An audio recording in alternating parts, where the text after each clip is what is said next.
La noche caía como un manto de terciopelo pesado sobre la zona del silencio, un lugar enigmático en México donde el tiempo parece desvanecerse y el silencio lo absorbe todo. Imaginen la escena.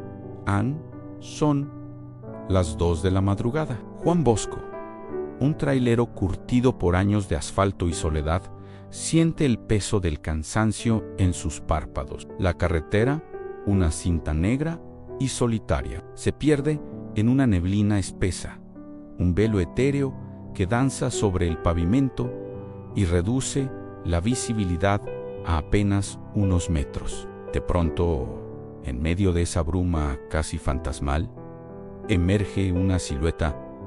No, son varias, una familia completa, con el pulgar levantado, pidiendo un aventón en el lugar más inhóspito que uno pudiera imaginar. El primer pensamiento de Juan, movido por un instinto de auxilio, fue que algo terrible había ocurrido. Un accidente, no lo dudó. Detuvo su enorme camión, ese monstruo de acero que era su hogar y su herramienta de trabajo. Las luces delanteras cortaron la oscuridad como espadas de luz, revelando a la familia con más claridad. Abrió la puerta del copiloto y el aire frío de la madrugada se coló en la cabina. ¿Todo bien?, preguntó con voz ronca por las horas sin hablar. Un hombre de unos 40 años, con una expresión de desesperación grabada en el rostro, se acercó. Su voz era un susurro ahogado.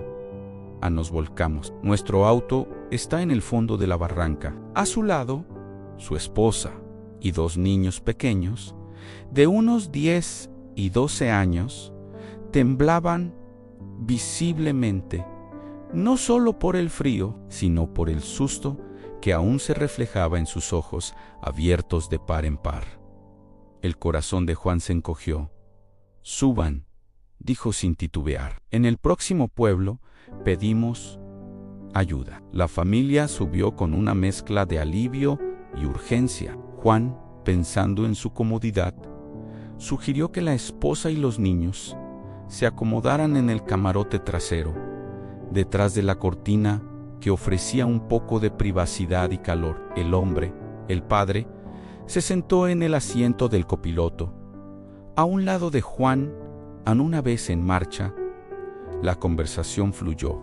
Más bien, el hombre comenzó a desgranar su vida, como si el tiempo se le estuviera agotando, como si necesitara dejar un testimonio de su existencia en esa cabina rodante. Le contó a Juan Bosco cómo desde niño había trabajado en el mercado de Acapulco, descargando camiones repletos de frutas, y cómo, al terminar la jornada, se lanzaba al mar para nadar hasta el agotamiento. Recordó con una nostalgia palpable una sirena que, según él, cantaba en una roca lejana. Le habló de la vez que su padre lo echó de casa a los 15 años, un punto de inflexión que lo empujó a buscar su propio camino. Luego, su relato saltó a su juventud, a su entrada al ejército. Habló de aventuras vividas en tierras lejanas, de batallas olvidadas que solo existían en su memoria. Mientras hablaba,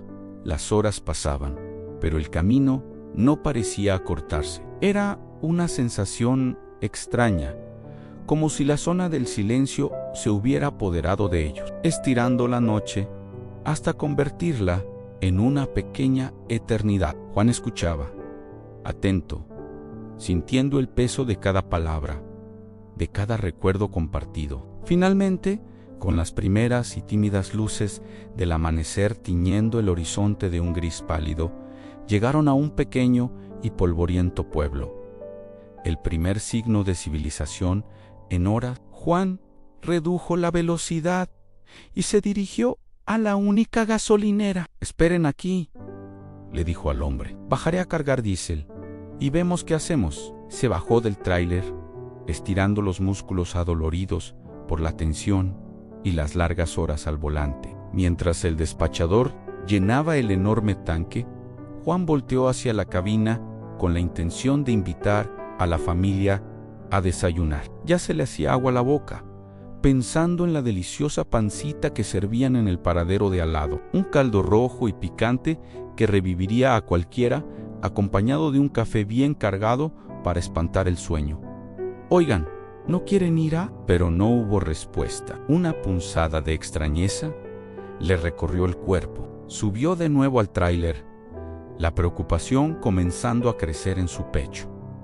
El asiento del copiloto estaba vacío. Seguro bajó al baño, pensó. Con prisa, corrió la cortina del camarote. Nadie, absolutamente nadie. Solo la cama deshecha con las sábanas revueltas, como si alguien hubiera dormido ahí, pero no de la forma en que lo hacía Elan.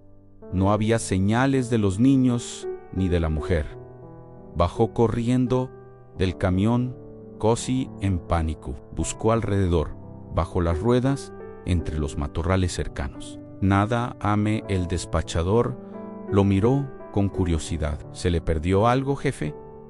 Juan, confundido, no supo qué responder. Tal vez se fueron, pensó, tratando de encontrar una explicación lógica. Estoy tan cansado que ni me di cuenta de que se bajaron.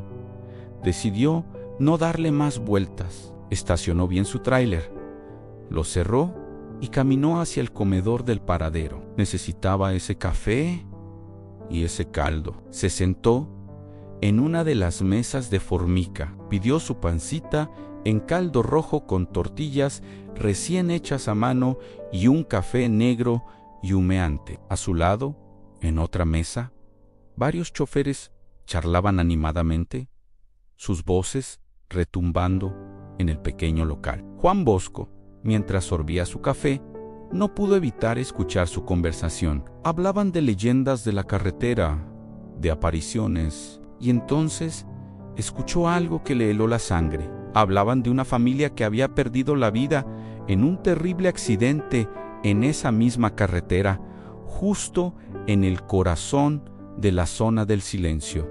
Hacía ya varios años. Un hombre, su esposa y sus 2 hijos pequeños. En ese preciso instante, como si una alarma de la Segunda Guerra Mundial sonara en la tranquilidad del pueblo, varias ambulancias y patrullas pasaron a toda velocidad frente al paradero, con las sirenas a todo volumen, rompiendo el silencio del amanecer. Juan saltó de su silla, el corazón latiéndole a 1000 por hora en el pecho.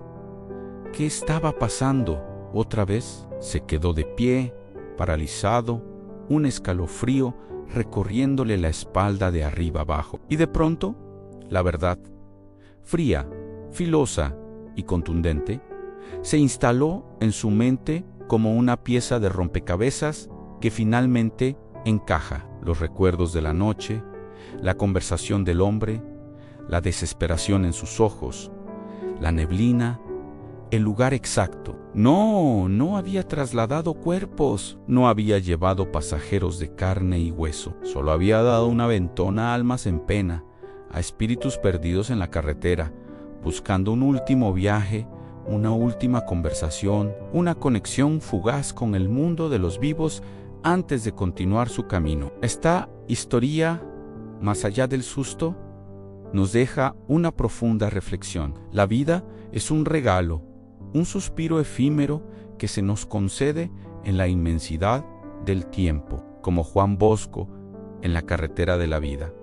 A menudo nos encontramos con situaciones inesperadas, con el velo de lo desconocido cubriendo nuestro camino. Su experiencia nos recuerda la fragilidad de nuestra existencia y la importancia de valorar cada minuto. No sabemos cuándo nos tocará el turno de emprender nuestro propio viaje final. Por eso, agradezcamos cada amanecer, cada momento compartido, cada sonrisa que recibimos y cada respiro que damos. Disfrutemos con intensidad, amemos sin reservas y vivamos con un propósito claro. La vida no es solo llegar al destino, sino el camino que recorremos. Y en cada parada, en cada encuentro, ya sea con vivos o con aquellos que ya partieron, hay una oportunidad para apreciar la increíble belleza de estar vivos. Gracias por acompañarme en este viaje. Si te gustan estas historias que nos hacen pensar y sentir,